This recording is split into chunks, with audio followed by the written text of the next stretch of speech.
భీమ్ గారు, మంచి గణేష్ గారు, సాయిబాబా గారు ఒక్క మాటలో చెప్పాలంటే ఇక్కడ ఉన్నాయన్నీ మంచి ఖతర్నాక్ బుల్లెట్లే ఉన్నాయి, సరిపోతాయి మాకు. బాన్స్వాడ బద్దలు కొట్టడానికి కోటని సరిపోతాయా లేదా? మా సార్ ఎప్పుడు ఈయనని చెప్పేది లక్ష్మీపుత్రుడు లక్ష్మీపుత్రుడు అని చెప్పేది, మీ నాయకుడిని చెప్పేది. కానీ ఇయ్యలో తెలిసింది బాన్స్వాడ పుట్టిన శనిపుత్రుడు అని చెప్పి సందర్భంగా నేను తెలియజేస్తూ ఉన్నా. కానీ అవునా కాదా? వేదిక మీద ఉన్న పేర్లు చెప్పాలంటే అర్ధగంట టైం పడుతుంది. ముందటున్న పేరు చెప్పాలంటే చెప్తే రామాయణం, వింటే మహాభారతం అంత మంది ఉన్నారు. మళ్ళా మన అక్కడ కూడా మాట్లాడాల, గోవన్న కూడా మాట్లాడాలి. కాబట్టి నేను ఎక్కువ తక్కువ మాట్లాడా. ఇవాళ శని కనబడుతుందా బాన్స్వాడలో? మన ప్రభుత్వం ఉన్నప్పుడే ఈ ప్రాంతంలో 10,000 ఇళ్లు కట్టడం వాస్తవం కాదా? అవి కేసీఆర్ ఇల్లు కాదా? అవునా కాదా? అందుకోసం ఇవాళ వాళ్ళందరూ పెద్ద ఎత్తున తరలి వచ్చిరు. అన్నా మళ్ళీ సారే కావాలి, కారే కావాలి, కేసీఆర్ కావాలి అని కల్లిగా బాన్స్వాడలో అంటున్నారు. ఏ ఊరికైనా సార్ కావాలి, ఏ గల్లీకైనా కేసీఆర్ కావాలంటున్నారు. వాస్తవం కాదా? మేమస్తమన్న సభకని చెప్పి వేలాదిగా తరలి వచ్చి అక్కెంబట తోవింటి వస్తా ఉంటే అక్క మేమొస్తున్నాం, 100 మంది ప్రతి గ్రామం నుంచి వేలాది మంది తరలి వస్తూ ఉన్నాం, స్వచ్ఛందంగా వస్తున్నామని చెప్పి మన ముత్యాలమ్మ తల్లి ఇప్పుడు వచ్చింది లంబడవ. ఎక్కడవా మా తల్లి?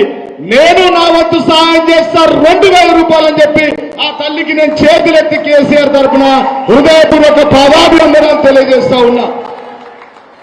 ఇక 27వ సభ గురించి చెప్పాల్సిన అవసరం లేదు. ఎక్కడికక్కడ అందరూ తయారైపోయారు, జెండాలు గద్దెలు కట్టుకున్నారు. రాంగ గద్దెలన్నీ కలర్లు రెడీ ఉన్నాయి, మెడల కండోల తల మెరిసే ఉన్నది. ముఖం చూస్తూ ఉంటే వచ్చేది మన రాజ్యమే అంటూ ఉన్నారు. రాత్రి నుంచి ఈస్ట్ వెస్ట్ నార్త్ సౌత్ పోచారంకు 3 కొడుకులకు సరిజనం వచ్చింది. ఇంటి ముంగట కలవైంది. మనోళ్ళు పటాకులు కొట్టి అవి తూటాలు వేస్తుంటే నేను రైట్ సైడ్ చూపించిన గిరి పాతిళ్ళు మనం ఇటు దిక్కు వచ్చినాం కదా చూస్తే ఒక్క మనిషి లేడు ఇంటి ముంగట. ఒక్క మనిషి ఉన్నాడా? కాబట్టి సభ గురించి ఎక్కువ చెప్పాల్సిన అవసరం లేదు. అరేంజ్మెంట్స్ అన్ని జరిగిపోయినాయి. ఇక్కడ గోవన్న ఉన్నాడు, మన జుబేర్ బాయ్ ఉన్నాడు, ఎజాజ్ ఉన్నాడు, మధు సాయితో అందరు అక్కతో రెగ్యులర్ మాట్లాడుతూ ఉన్నారు. ఇన్ఛార్జ్ గా కవితకు వచ్చింది కాబట్టి గెలుపు పక్క అని చెప్పి సందర్భంగా నేను తెలియజేస్తున్నాను.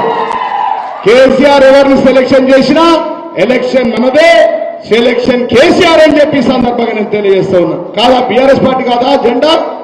మళ్ళా బాన్స్వాడలో వచ్చే ఉప ఎన్నికలు ఖాయం అయిపోయినాయా? మన బకాసుడు ఓడిపోవడం ఖాయమైందా? మన శనీశ్వరుడు ఇప్పుడు రేపు డిపాజిట్లు గల్లంత అవుతాయని చెప్పి సందర్భంగా నేను తెలియజేస్తా ఉన్నా. వాస్తవం కాదా? బాన్స్వాడ ఆయన పోచారం కాదు, గాచారం. ఈ బాన్స్వాడ గాచారం పట్టింది.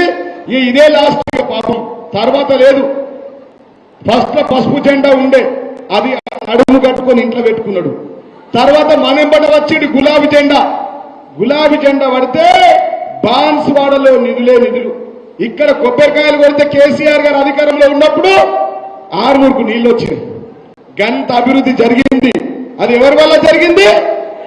తెలంగాణ పాలిట, బాన్స్వాడ పాలిట కేసీఆర్ దేవుడైతే బాన్స్వాడ పాలిట ఈ బకాసుడైతని చెప్పి సందర్భంగా నేను తెలియజేస్తూ ఉన్నా.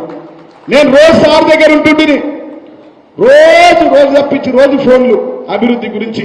దాదాపుగా 15,000 నుంచి 20,000 కోట్ల రూపాయలు బాన్స్వాడకు గౌరవ ముఖ్యమంత్రి కేసీఆర్ గారు ఇచ్చారు. ఈ మాట వాస్తవం కాదా? అప్పుడు ఎట్లుండే, ఇప్పుడు ఎట్లుండే? అప్పుడు రైతు బంధు కింగ్ టింగ్ అని చెప్పి పడ్డాయా లేవా? ఇప్పుడు వచ్చిన రైతు బంధు రానోళ్ళు అనేటోళ్ళందరూ చేతులు ఎత్తురు, గట్టి కూడా మీడియం ఎత్తులు రాలేదా? గిట్లా ఊపిరి కదా గట్టిగా, గిట్లా అరే వచ్చినాయా? తులం బంగారం వచ్చిందా? వచ్చింది. ముత్యాలమ్మ మెడల మెరుస్తుంది బాగా. మా విలేకరులు కూడా మెడలు అన్ని చేయంలే. ఇళ్ళల్లో వదినేకు, అవ్వకు, చెల్లెకు అన్ని తులాలు మీరేసుకొచ్చుకున్నారు కదా. వచ్చినాయా? మంచి నీళ్ళు ఎత్తున్నాయా? మిషన్ తగినత నీళ్లు. గప్పుడు ఎట్లుండే కేసీఆర్ పాలనలో, ఇప్పుడు ఎట్లుంది దరిద్రమైన పాలన?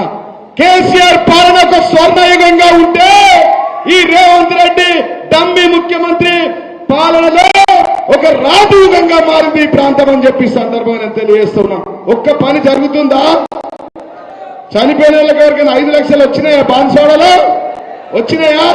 10,000 ఇండ్లు కేసీఆర్ ఇచ్చిన కాక మళ్ళేమని ఇండ్లు వచ్చినాయా? కొత్త రోడ్లే వచ్చినాయా? వచ్చినాయి, 2 మాత్రం వచ్చినాయి.